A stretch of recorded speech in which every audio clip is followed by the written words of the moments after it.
At Staples Business Advantage, our team of experts can help you find the breakroom products to satisfy everyone's preferences, while AI can suggest popular items, monitor stock levels, optimize pricing, and automate reordering. AI can do a lot of things. But I can never know the taste of a truly great cup of coffee. Sigh. But you also can't get hangry. This is true. Let Staples Business Advantage use today's latest innovations, plus our team's experience, to make stocking your team's breakroom easier for you. Sign up today and save 20%. Staples Business Advantage. Business is human.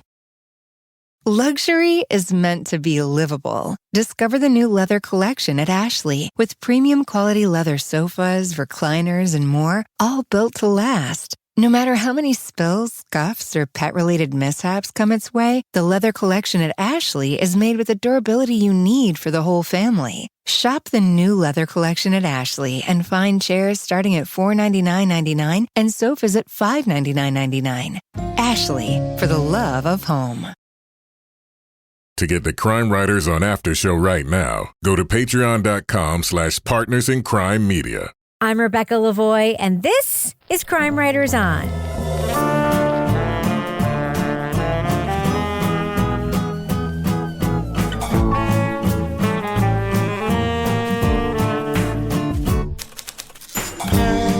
Crime Writers On is the original true crime review podcast that digs into true crime, pop culture, other podcasts.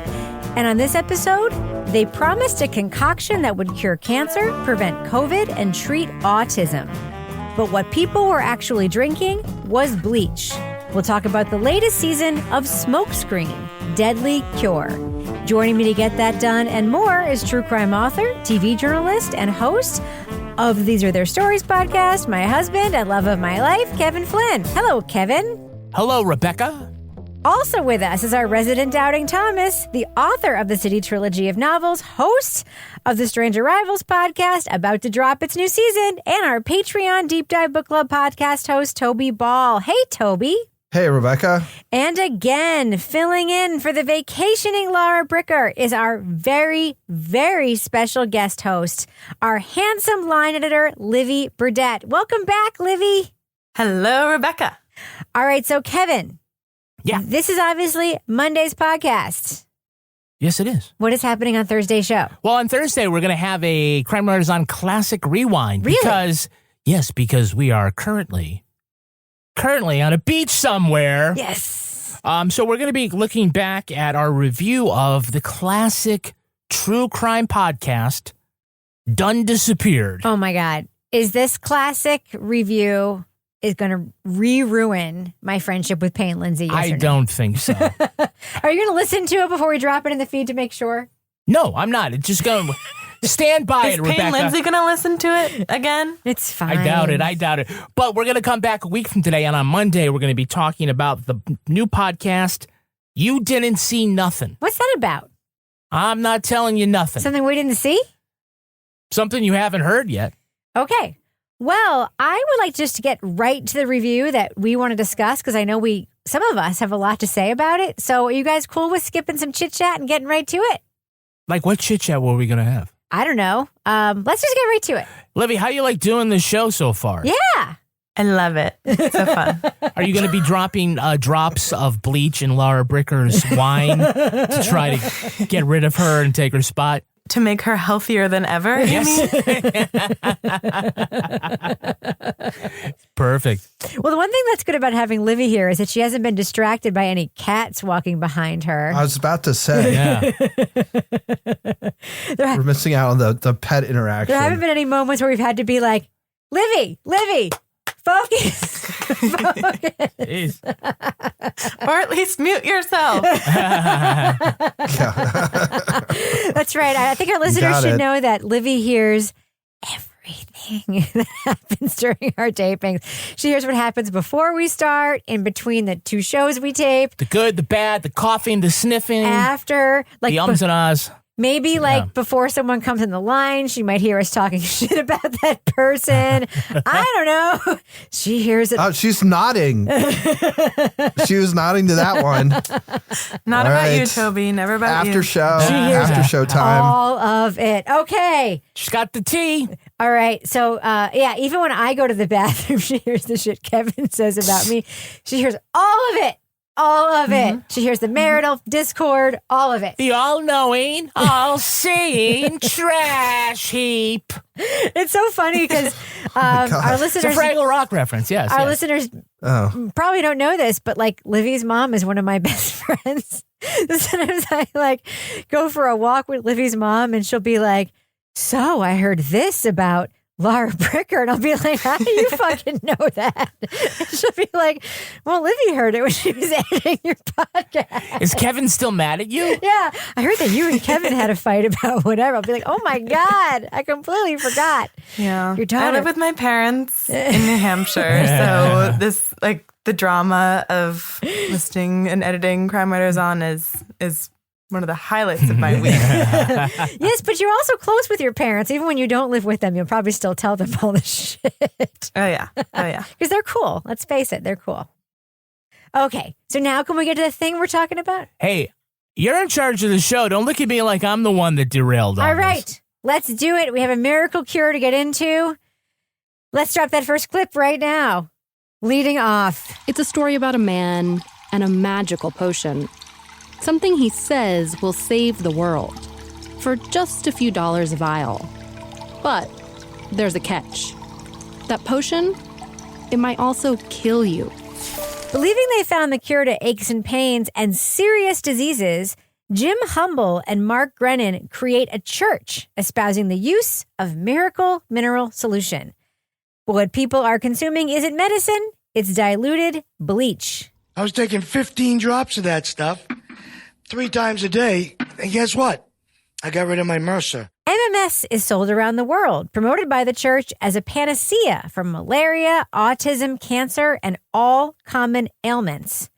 Activists urge the FDA to take action to prevent further injuries and deaths associated with MMS. Just as the media begins to expose the scam, the bleach treatment gets an unexpected endorsement as a treatment for COVID-19. And then I see the disinfectant where it knocks it out in a minute, 1 minute. And is there a way we can do something like that by injection inside or almost a cleaning? From Neon Hum, Sony Music, and Bloomberg, Smokescreen, Deadly Cure follows the rise and fall of a family who pushed a dangerous product on people looking for alternative medicine. Host Kristen V. Brown also spotlights the armchair detectives who tracked the Grenons and their allies. Did they believe MMS was a religious sacrament, or was it just a cover to sell poison?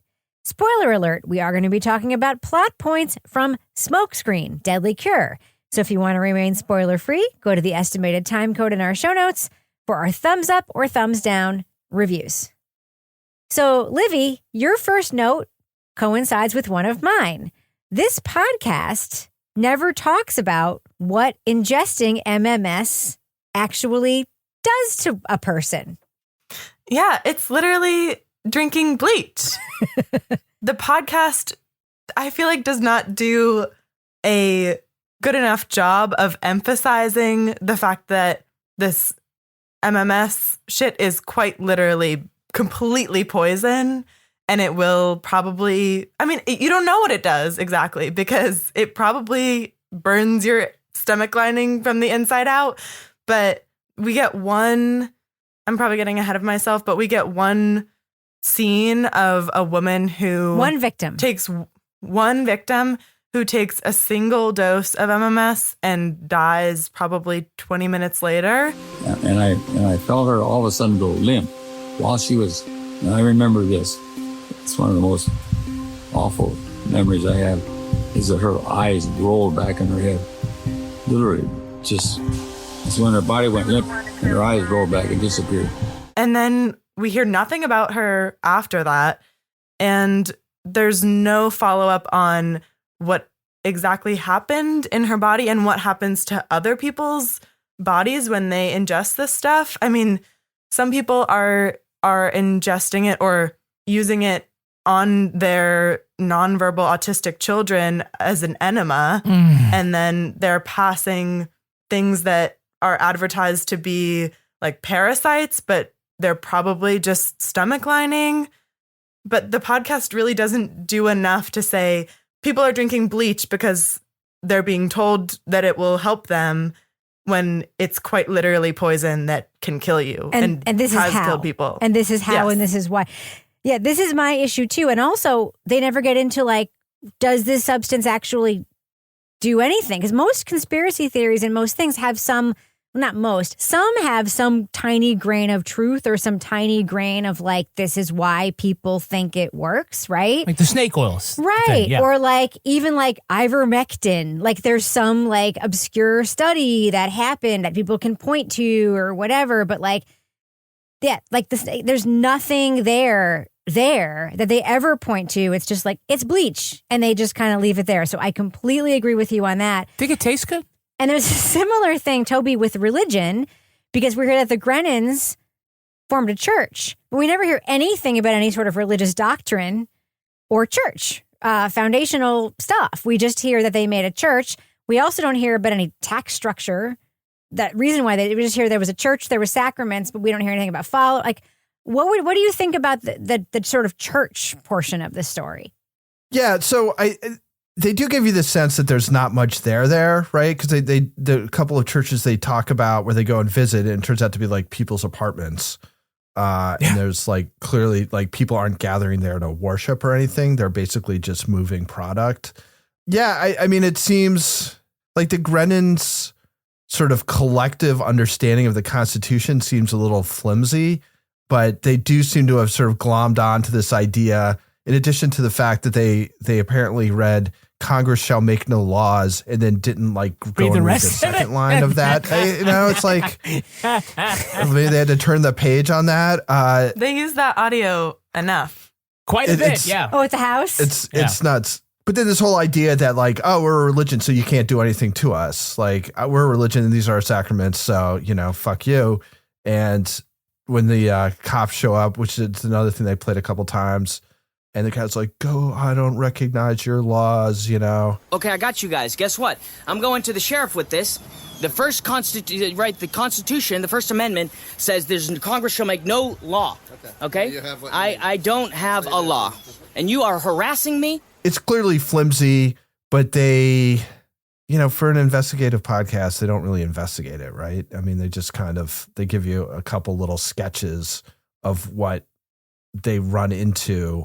But there's no, like you were saying, Rebecca, there's no, like, are they tax exempt? And, how did they use the religion to do this? Right. Is there any hierarchy? Is there any, like, actual, like, doctrine or services or whatever? Or is it just literally our sacraments are this bleach that we're selling to people, and that's basically it? Plus, I will start freaking out about Jesus and God and stuff if I feel like I'm being threatened. Or they never say, these people never believed in God before they started selling this stuff, and suddenly they did. Like there's never any clarity like that.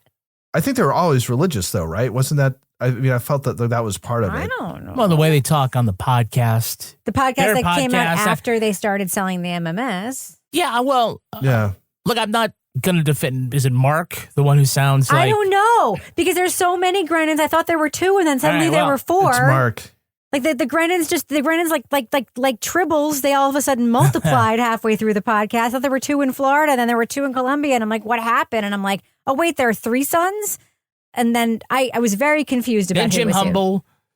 There are enough to cover all the guy. names of the apostles. Yeah. I think. Well, I mean, they could say that, even the devil can use scripture to do whatever. But, I mean, he seemed to, like, be throwing out all the right lines. He was playing all the hits from the Bible about, you shan't do that. And, I mean, maybe it's as deep as his knowledge of the Constitution. They'll say, we've got a law. It's called the First Amendment. It's like, no, that's an amendment to the Constitution. a little unclear there. Yeah, but Congress shall make no law. Look, actually, that was a really strong opening scene. I thought that tape was pretty good. But you're right, guys. We did hear it. They came back to it quite a bit and replayed it for, like, no apparent, like, really great reason. And each time just kind of, like, lost its shine. And I think that's too bad. But I still, like, other than, like, them coming back the next day and talking to the dude, and it's like, I'm sorry, here's my son. He wants to, play with badges and guns someday. And thanks, buddy. It was a good piece of tape, but I think this is actually sort of my overarching issue with the production of the podcast. It feels like they're trying to make chicken salad out of chicken shit. I mean, if I had a nickel for every time they said, well, we tried to talk to this person, but they didn't want to talk to her. This person wasn't available. And so they sourced it from other places, including the guy's podcast. And which other is fine. podcasts that weren't the guy's podcast. I think that's, I get it. It would be great if they would, he would give them a first person interview. I'm actually fine with them taking stuff from those podcasts because he's his most authentic there. But it felt like that, that if they had their druthers, they would have much more first person originally sourced material to put this together. And it was either, well, we don't do this because we don't have whatever the, arbitrary amount of that is, or we tell the story because it's a really interesting story to us and we'll make the best out of it with what we can and the people that we can talk to. And I think they made the right choice to go ahead, but that's why it feels a little weak in the middle. It's not the only reason why. Because there are so many moments where they talk about like, there's a movement, but they never say what the movement is.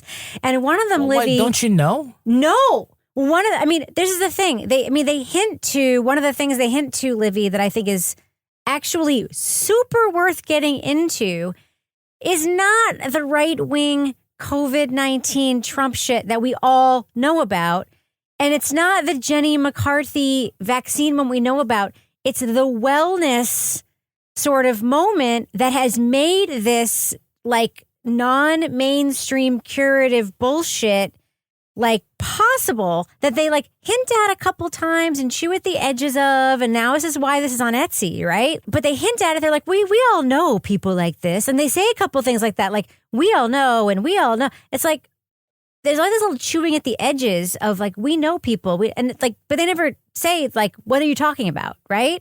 Yeah, I think a different podcast and probably a much more interesting podcast could really get into analyzing and pulling apart sort of like the messaging around this and how it's being sold as, I feel like sort of like a right-wingy kind of juice cleanse where it's like Gwyneth Paltrow and Goop has her like celery water thing that you drink for 7 days and don't eat anything. And then you'll come out on the other side a healed and enlightened person. And this is kind of the same thing. Like the way that it's marketed, it's like a juice cleanse for freedom and health and curing autism, ? But I think that sort of dichotomy could be a really interesting setup where it's like, why is the right-wing anti-vax thing to literally drink bleach, and then like you have on the other side of the spectrum, like you should drink celery root and like fennel and whatever else natural organic shit you can put in your blender and then like starve. I just think that maybe in better hands there could be a world in which this podcast really goes into that stuff in a deeper way, and especially explores this idea that we all seem to be really obsessed with in our culture right now, which is like this kind of semi-religious idea of purifying oneself from the inside out. And like, maybe if you can use bleach to like flush out your insides enough, you'll emerge like a healthier toxins being. Yeah, flush out the toxins, which is like, what does that even mean? There are no toxins. Toxins are a bullshit construct. But to the people that are taking this, do they understand that this is bleach? Like, I didn't get that either. Like, no, it was never explained. Right? I mean, they say I forget what it's the like chemical... chlorine dioxide? Right. It's okay, take a drop too. Which is like, Kevin, I would hear that and be like, okay, sounds like carbon dioxide. There's so many things that lacked clarity and signposting, like from our narrator even, who seemed like a very competent reporter. Like at one point, Grenon is saying something like about the judge's order, which has included something like with contempt. And he's like, that means with disgust, with disdain. She didn't even break in to say, no, that's not what that means, right? But does she really need to hold your hand? It sounds like you want your hand held for everything. I just want there to be, at some point, pointed out, this is absurd and here's why. We do not even get the benefit of being told, like, here's why this is absurd. Here's what bleach actually does to your body. Here's what they are saying, and here's what the truth is. Like, there's not even a moment in the podcast where that stuff is pointed out. I don't know. I just think there's like, I'm not asking for stupid stuff. I'm asking for like basic information about things. I mean, there's that one scene, right, where she actually orders some of it from Etsy. And I found it a little disturbing. I don't know if you guys agree or not, but she receives the package and is kind of just like, haha, like joking, opening it and like looking at it and like, oh, maybe I'll like concoct this. So opening the box within an envelope now. Okay. These things are so, like, I really am going to break a nail in this quest. It's Etsy. I bought it on Etsy.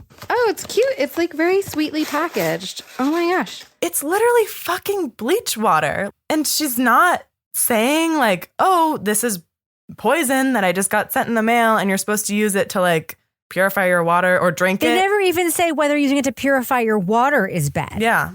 Like, she doesn't say, by the way, if you use this to purify your water, which is what they're saying you should use it for, it's also poisonous.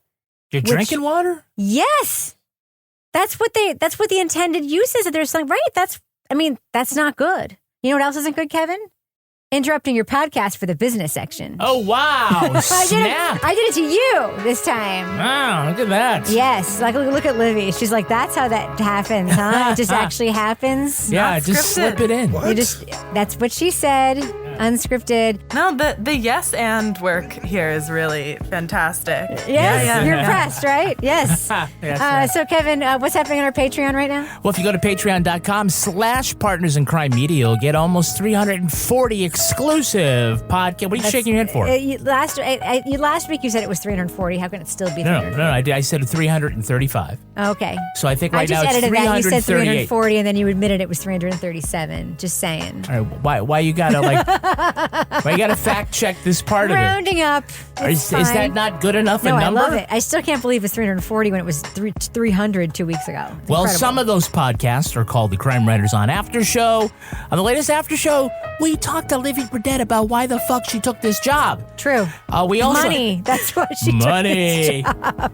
We also have some good stuff from Toby Ball. The next Toby Ball's Deep Dive Book Club podcast is coming out, but Toby's got even bigger news, and it has to do with his flagship podcast, Strange Arrivals. Toby, tell us about season 3. Season 3 should be hitting your feeds on Wednesday. It's going to be a long, strange ride. I don't want to get into a whole bunch of it because I don't want to spoil it, but I will tell you it starts in Papua New Guinea, and we touch other continents.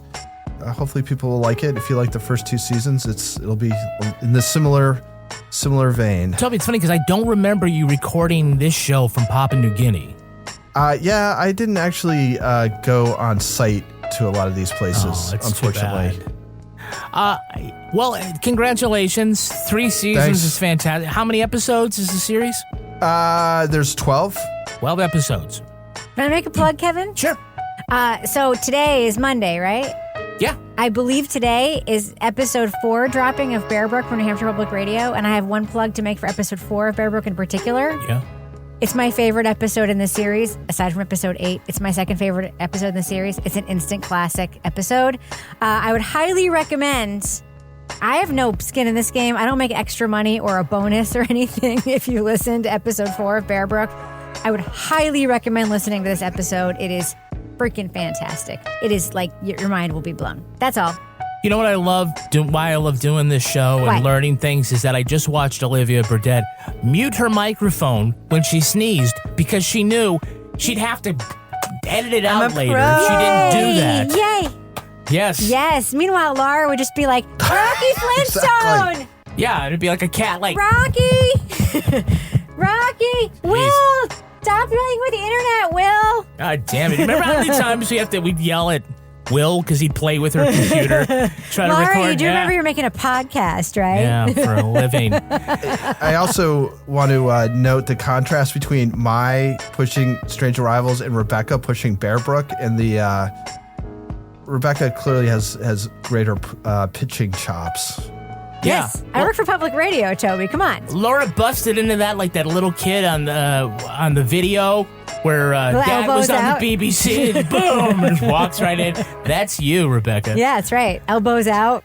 Yeah, I don't know if this is a good podcast or not, but we have the latest These Are Their Stories out right now. It's great. It's an episode from the Mothership. It's season 13, episode 20. It's called Kid Pro Quo. What a great guest for that one. Our guest was Joshua Unruh from the In the Gutter podcast, and we talked about this classic episode. It basically comes down to somebody was killed because they're trying to get their kid into a $20,000 a year kindergarten. And of course, it's based on a real story. So it was great. It was great. So anyway, that's all the great stuff that we have. If you want to support us, you can do it by joining Patreon. 14 days free. Try it. If you don't like it, we'll get you the next time. Also, sign up for our newsletter. Go to crimewriterson.com. You can sign up for our newsletter at crimewriterson.com. All right, so Kevin, before we wrap up the business section, do we have any Patreon patron saints of the week this week? Our Patreon patron saints are Christina Westerholm and Casey Cassidy. Thank you, Christina. What the fuck? Bless you. Wait, I have to do the bless. You walked on the bless you. Sorry. You're sorry, Father Kevin. Olivia is like so angry. She's got to edit all this sorry, now. Sorry, Father Kevin. All right, no, we can just leave that all in. Hold on, honey. Here it comes.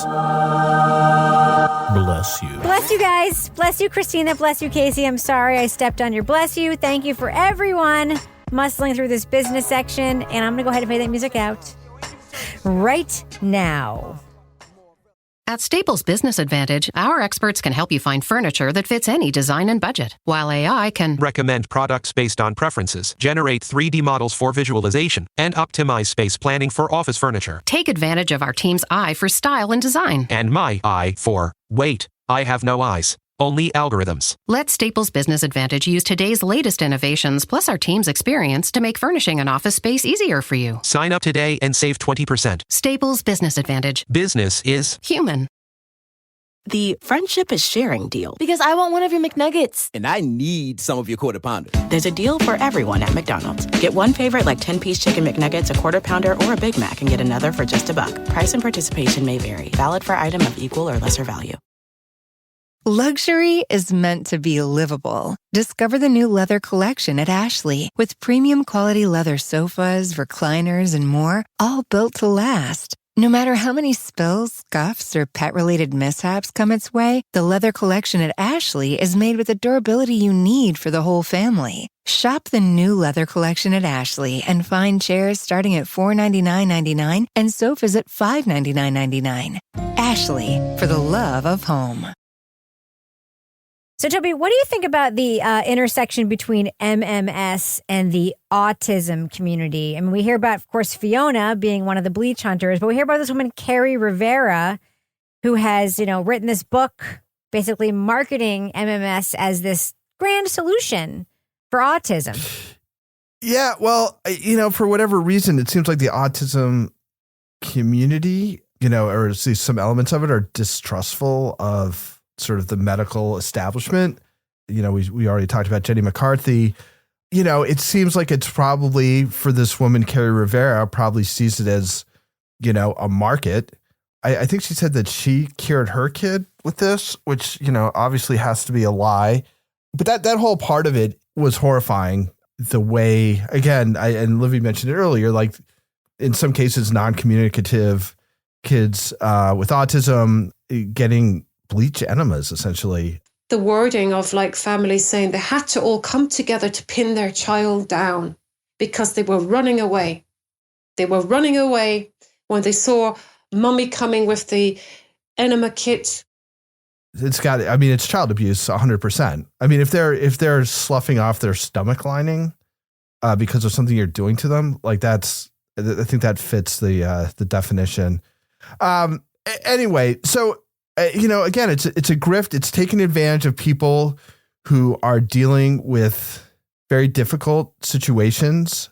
There's so much stuff out there about, conspiracy theories around autism, like its causes, cures, all this stuff. And then, at the same time, it's just like, I guess she signs an agreement not to market in Illinois, because it is, again, it's so egregious that it's like you cannot market this for this kind of use. And just the way the whole thing starts, where Grenon and then that guy Humble, who I guess is the guy who originated this, like they're doing this in the Dominican Republic and Malawi, right? They're not even doing, I mean, they're going to places where I assume there's less regulation and plying their trade there before, heading back to the US where the big money's to be made. Medical grifting is, I think, a pretty low endeavor. So we hinted at this before, Livy, but I was really surprised that after hearing there were, quote, tens of thousands of people selling this around the world, right? And, millions and millions of dollars of this stuff being sold, that we heard from one real life victim on the show. I would assume that there are other, and it's not like I want it like grief porn or whatever, but I would assume that there would be like more documented cases. Yeah. I mean, were you surprised that we didn't hear sort of more of that kind of documentation on the show?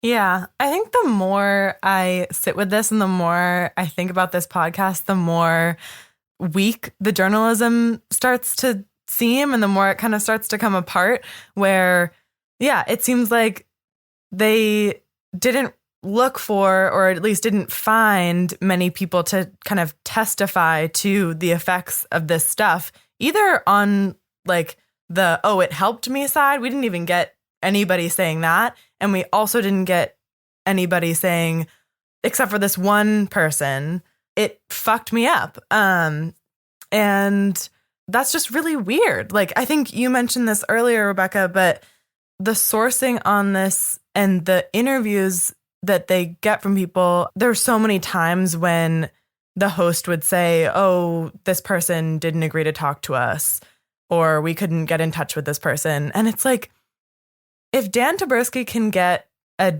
Navy SEAL general to basically admit to murder in an interview on tape, like, you can't find a few people to make a testimony about their use of MMS or get somebody who's involved in the selling of it to speak more candidly about it. I just think, yeah, they're kind of using other people's journalism. They're using tape from this guy's kind of Trumpy podcast and stuffing it all together and then adding this like long drawn out couple episodes at the end about these guys getting arrested and the raid in Colombia or the Dominican Republic, or I'm not even honestly sure where this was. Colombia, yeah.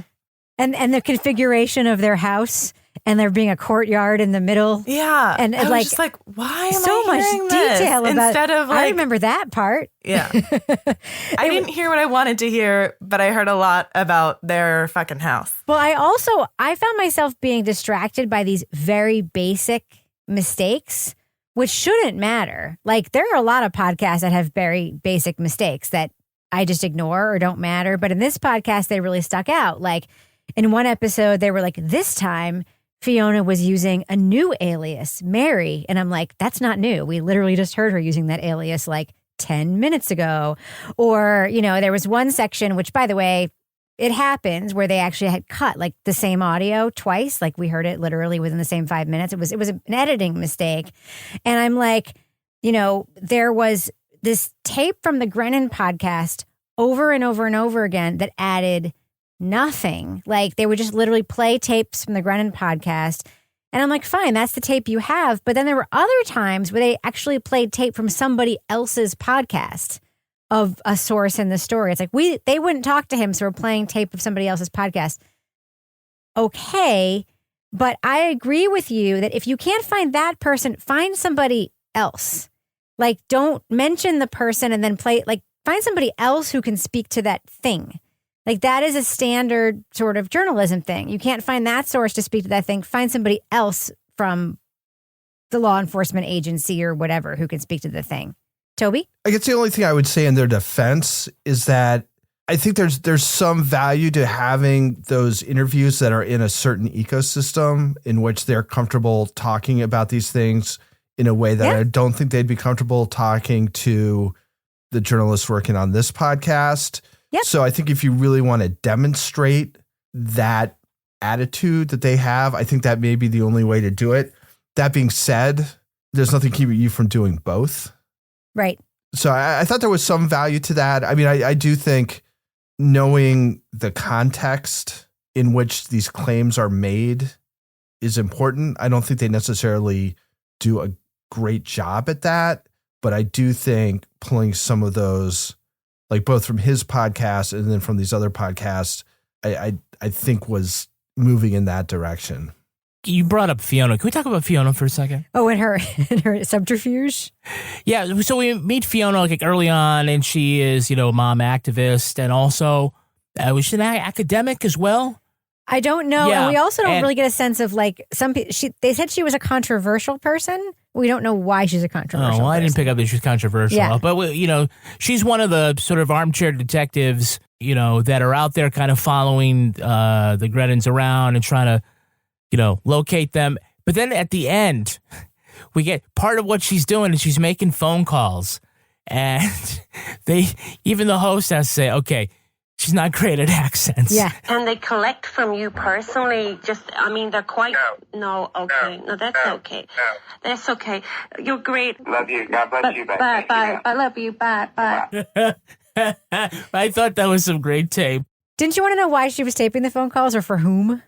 I think it's for the FDA and for waiting for somebody to say, yeah, well, don't take too much because it'll kill you or whatever.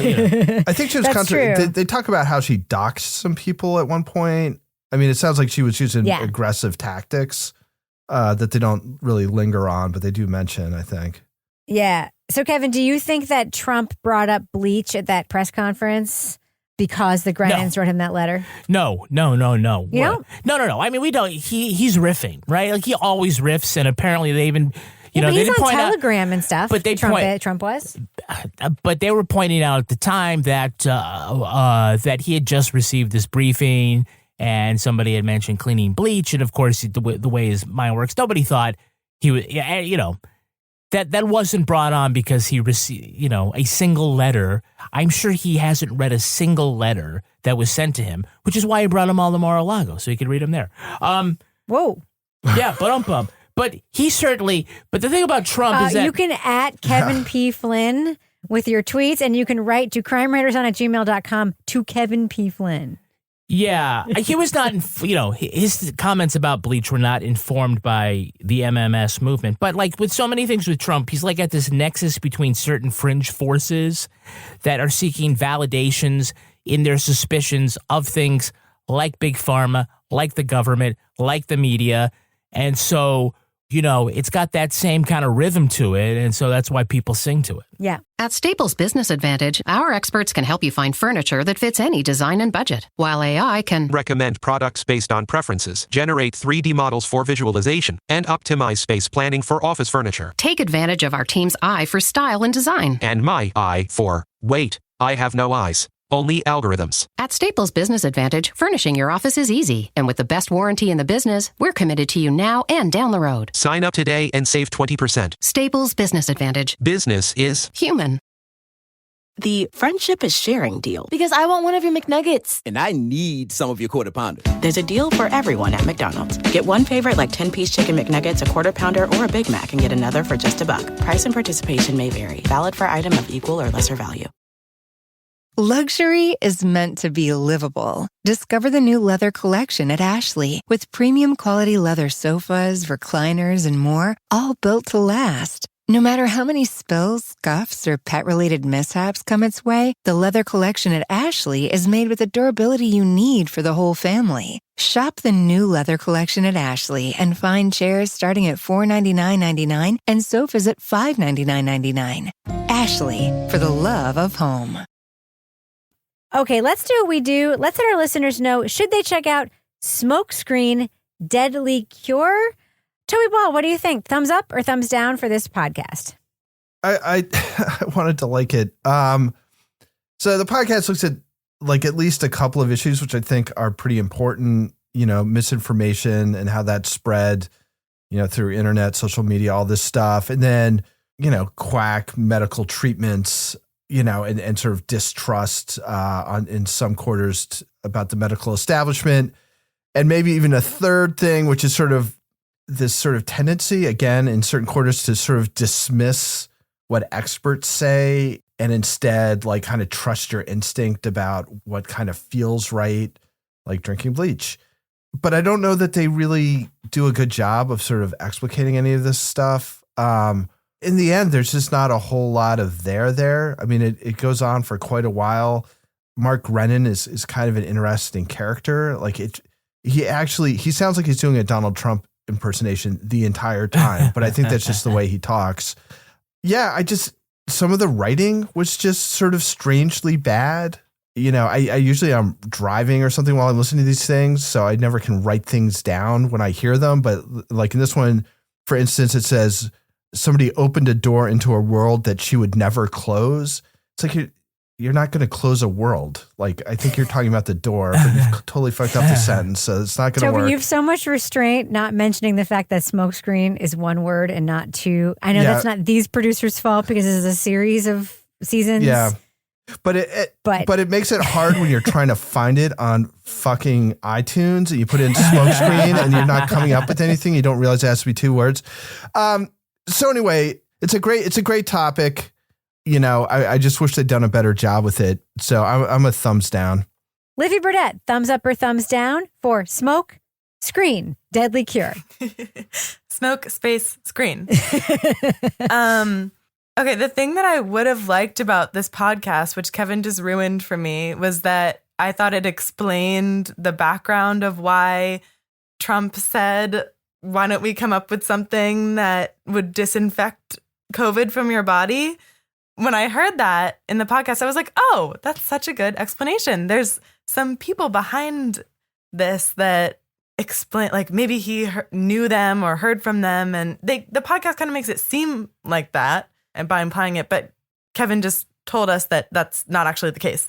So, yeah, I don't listen to this kind of stuff often, but it really was sort of an illustration of how one can kind of package a bunch of bullshit into like a decently well-produced thing that sounds all right. But then when you start to think about it more and kind of say, okay, what did I actually learn from this? I at least kind of came up empty-handed. So yeah, that sounded kind of harsh, but yeah, I thumbs down. Kevin Flynn. I'm going thumb sideways. I didn't hate it as much as you guys did. And, sometimes when I hear you talking about the things that weren't in it, I'm kind of like, nah, I actually kind of remember that being in there. But again, it didn't stand out apparently to you as much as it probably should have. Like I said, I think that there's stuff in the middle here that just I think that there was, I don't want to say a deficiency in news gathering. That sounds like that they did not do a great job of trying to get stuff, but I felt like there wasn't a lot of stuff that was available for them to gather as far as original reporting. So they kind of leaned on some other material that weakened it. I thought the last 3 episodes could have been telescoped. We probably could have gotten out of this at the end of episode 6 or at least episode 7. So, it's kind of a garden variety con case that we've seen from, episodes of Chameleon or Smokescreen or, similar ones like that. But, it's not fantastic. It's not horrible, but yeah, I just got to go thumb sideways. I'm going thumbs down. At the beginning of every episode, Kristen says, quote, "This is a podcast about how a family on the fringe convinced tens of thousands of people across the globe to buy a miracle liquid made of poison, the international conspiracy it ignited, and the people who fought to take them down. It did not deliver on any one of those things. I did not learn how they convinced tens of thousands of people across the globe to buy the thing. The international conspiracy apparently is them just moving to another country and living in an apartment. And the people who fought to take them down is a lady who makes phone calls with a bad accent. So it did not deliver on the promise To me, this is the kind of podcast that demonstrates everything that is wrong with the podcast industry right now. A very important story that was pitched that probably could have been great, but it was given a timeline, some probably very talented people working on it. And because it was given a timeline and there was nothing there, they had to deliver it in a period of time and a certain number of episodes. And they made what they could make with what they had, and what they could make with what they had was not great. And I would argue that even with what they had, what they could have made could probably have been a lot better if they had paid more attention to very basic details like writing and reminding us who people were. Because I couldn't pay attention to any people who were. I didn't even realize there were 4 Grenons until like episode 6. So I have to give this a thumbs down, and I feel bad about it because I wanted to like it. No, you don't? No, I do, because I liked other seasons of Smokescreen that we've done, right? Space Screen. But I did not like this one. So yeah, thumbs down for this podcast. Now it's time for my favorite part of the podcast, a little something I like to call the crime of the week. The week. Ford Motor Company has filed a patent for new technology that would give the automaker control of vehicles when owners fall behind on car payments. The schematics show that delinquent drivers might suddenly find the air conditioning doesn't work or the engine won't turn over. It could also make autonomous cars drive themselves to a tow truck waiting to repossess them. And in cases where repossessing a clunker of a car is financially inexpedient, the vehicle can drive itself directly to a junkyard. Just to note, Ford has only applied for a patent and hasn't announced plans to add this technology to future models yet. Panel, this is one judgmental car. In the future, what other punishment might your car dole out? Toby Ball, what do you think? I was just going to return the driver's seat to something that doesn't fit my legs every time I get out. What do you think, Livy Burdett, that what punishment might your future car dole out? It's going to play the song I'm going to be, in parentheses, 500 miles on a loop as though the radio is broken to remind you that you're going to have to walk 500 miles if you don't pay your car payment. What do you think, Kevin? I think it's going to cut off my air supply if I continue to play Air Supply on the radio. There's a theme here. Well, I want to have some slap back at Ford Motor Company because I think this whole thing is bullshit, frankly. I mean, sometimes people come on hard times and their car should not be driving itself to the junkyard. Ford is not going to use it. I don't like Tesla will use it. Elon Musk will 1,000% find a way to put that in his car. You're probably right. That's going to do it before we go. Toby Ball. Toby, it's your favorite part of the podcast, the one where you tell us if we have a cat of the week. Toby, do we have a cat of the week? We do have a cat of the week. So enthusiastic. It's an actual cat, and it's some kind of cruel joke that Brickers played on me. So a fat black and white cat called Gatsik has become the top-rated tourist attraction in the Polish city of, it's spelled Szczycin. So I'm guessing Szczecin, maybe? Just go with it. No. Just go with it. Gatsik has a perfect 5-star rating on Google Maps. His name, pronounced Gatsik, means long-eared bat in Polish. He does not look like a long-eared bat. The rotund feline has beaten out Szczecin's other tourist hotspots, including a Pomeranian Duke's Castle built in 1346. Oh. Getsik's been living in a covered wooden Wait, box. Did you say a Pomeranian's castle? Like a dog? What was the name of that city again, Toby? Well, okay, I'm going to get to it again. Getsik's been living in a covered wooden box on Szczecin's Kazupska Street for several years, and it gets plenty of snacks from passersby, according to news outlet W. Szczecin. Yeah. This is racist against Polish people. No, it's not. It's racist against me. Polish language. Let's see if there's anything else interesting here.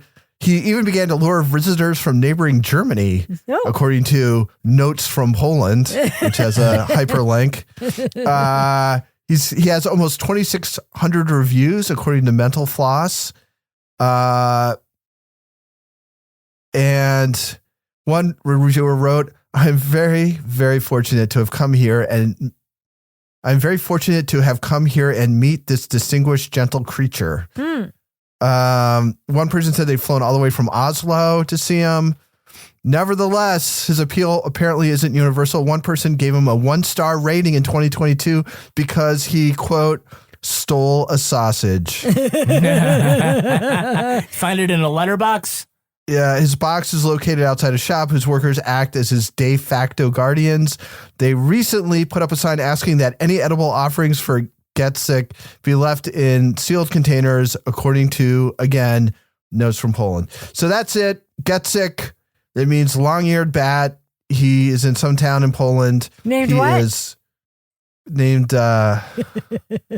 interesting that they give you a pronunciation. You killed more Polish letters than a fire at the post office. I don't know. Why did they give the pronunciation for the cat's name, which you could at least like pretend you could know? But for the town's name, they have no pronunciation guide for something that's spelled, again, Szczyzn. Szczecin. Almost bad as Gaelic. So anyway, thanks, Laura Bricker. That's our cat of the week. It's like the Siobhan of city names. I don't know. And then its news outlet is lowercase w, capital SZCZECINIE. It's because the W is silent. It's like a hockey team over there where that cat lives. It's amazing. All right. Anyway, that was exhausting. Toby Ball, folks want to reach out to you and correct your Polish pronunciation. How can they find you on social media? If you can figure out how to phonetically get this to me over Twitter, I'd appreciate it. At TobyBallNH. They can just send you the let me help you Google that link to the pronouncer. I should have done that ahead of time, I guess. Livy Burdett, if folks want to reach you online or find your work somewhere, is there any way they can do that? No. Kevin Flynn, what about you? How can you be found online? If you have messages for Livy Burdett, send them to me. I'll print them off and mail them to her. Analog. At Kevin P. Flynn. And if you want to follow me on Twitter or Instagram, you can find me at Reb Lavoie. Follow the show on Twitter at Crime Writers On, and please join our incredible community in our official Crime Writers On Facebook discussion group. You can post nice things about Livy. We will screen cap them, and then I will text them to her, and then maybe someday she'll respond. Support the show at patreon.com/Partners in Crime Media. Why are you waving at me, Toby? Because I have an update. What's that? It's pronounced Stettin. Support the show at patreon.com/Partners in Crime Media. You get the Crime Writers On After Show, Married with Podcast, Laura Bricker's Leave It to Bricker podcast, and Toby Ball's Deep Dive Book Club podcasts. Livy, remember when you asked me, does Toby realize his podcast has the words balls deep in it? Yes. Our theme song was that down. composed and performed by Ty Gibbons. Our line editor is the wonderful Livy Burdett. Yay! Good job, Livy. The executive producer of this fine program is Kevin Flynn. This show was recorded in the Treehouse Yoga Studio above the Mockingbird Cafe in Bay St. Louis, Mississippi studio, otherwise known as Studio C, the closet in our New Hampshire basement, where we also talk about poison passed off as quality content on our podcast. On behalf of all the crime writers, thanks so much for listening. We will catch you later. My husband and love of my life, Kevin Flynn. Hello, Kevin. Do you need some bleach? No, I'm sorry. I was holding that in.